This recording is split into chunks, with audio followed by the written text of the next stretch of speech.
Say the world is about to end in the next couple of months and there's nothing humanity can do to stop it. How would you spend your final days on Earth? Create a bucket list to do everything you've always wanted? Maybe party all day, every day, engaging in all kinds of debauchery, satisfying the sins of the flesh. Or maybe you'd spend those final days pursuing spiritual fulfillment and achieving inner peace. These are all pretty valid options. However, this is a question that the series, Carol and the End of the World, doesn't set out to answer.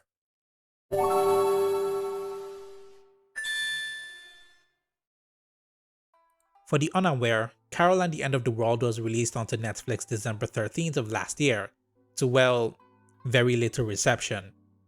You know how Netflix, and I guess streaming services as a whole, be doing what they do with little to no marketing for shows released on their platform. If it isn't a massive IP, the best you're getting is 2 trailers. It's something I will always have a problem with and I wish would stop. So that's why I'm here to tell you about Carol and the End of the World and why you should watch it. Granted, if this video actually reaches its target audience. Carol and the End of the World is a 10-episode series set in a world marching towards its end. Not from aliens or some kind of virus, but rather another planet, roughly the same size of ours, is on a collision course straight into Earth with no way of stopping it. Earth and its people have just about 7 months left to live, and every single person is capitalizing on it, trying to live life to the fullest and do whatever they wanted to do before the world ends. But not Carol.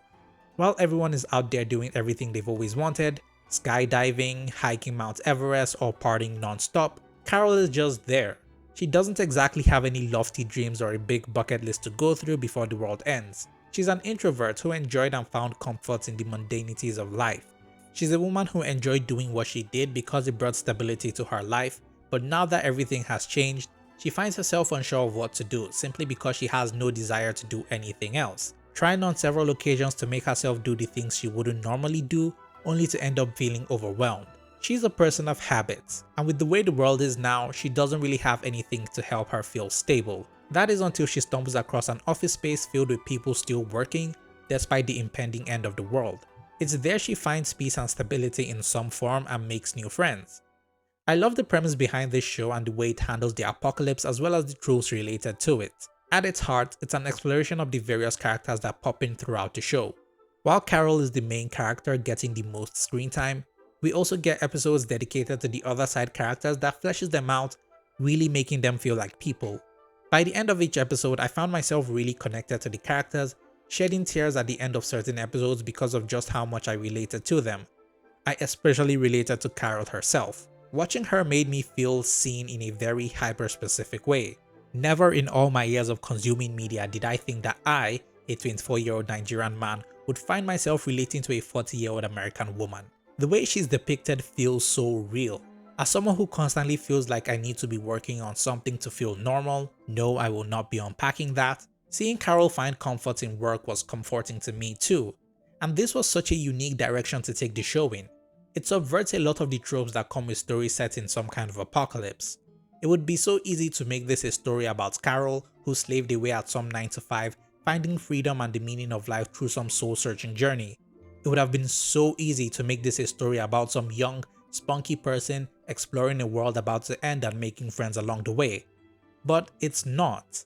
Carol and the End of the World opts to use the apocalypse as a backdrop to explore human desire, introspection, and their interpersonal relationships. We're constantly reminded of the imminent end of the world through the planet hovering in the sky that gets bigger and bigger after each episode, but the characters don't care. The world in this series presents a sort of whimsical apocalypse where everyone is too busy skydiving and partying to engage in crime and violence. Electricity, the news, and airports still run, and the military is out there protecting grocery stores for everyone who needs a stable food supply.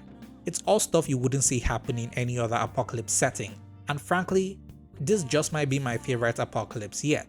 Despite the bleak state the world is in, the art makes it vibrant and full of color to reflect how full of life the wider population is now that they don't have anything left to lose. But as much as I love the art, I couldn't help but be reminded of all those corporate, blocky art styles you find in all those corporate ads and presentations. Carol and the End of the World is one of the better adult animated shows out there that doesn't overstay its welcome, treating you, the viewer, with respect. It doesn't throw crass humor at you or the type that is painfully obvious in an attempt to rope in an audience below the age of 16.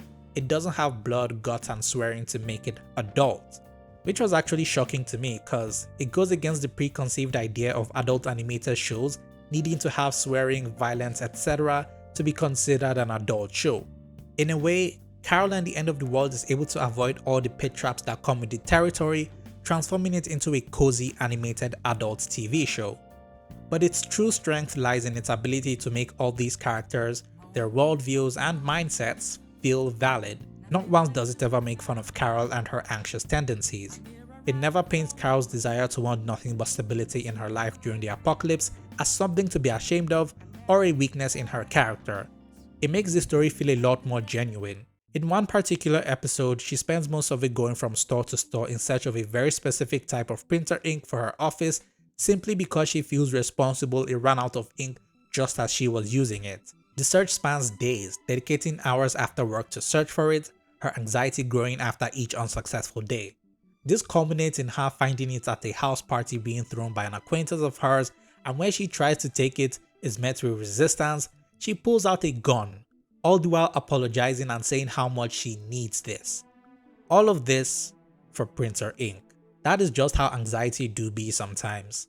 Watching this scene at first would feel kind of out of character for someone like her, but upon examining it again, you realize how very in character this is. Carol is someone, despite all her flaws, sticks to her ideals and doing her own thing despite whatever situation she finds herself in. It's a character trait that acts as a double-edged sword, as while it makes her more than ready to help people she wants to help, she can't focus on anything else until that task is completed. You go, my anxious queen. It leads to a lot of great emotional and wholesome moments throughout the show's run that'll hit you every time. Every character is validated in one way or the other, even this guy who nearly dies trying to get coffee for everyone in the office as part of his morning run, only to realize it's a Saturday. You'll find yourself relating to pretty much every character in some way. As much as I'd love to talk about all of them, I don't want to spoil the experience for you because part of the joy that comes with watching this show is discovering just how you relate to these characters bit by bit. Carol and the End of the World is a true Netflix hidden gem that needs more eyes on it. I doubt it would ever get a second season because of the way the series ends, concluding on a rather bittersweet tone and not really leaving things open-ended to tease a second season. But regardless of that, this presents a definitive story through and through that any adult would enjoy. This has already become a comfort show for me and I'm sure it will be for you too.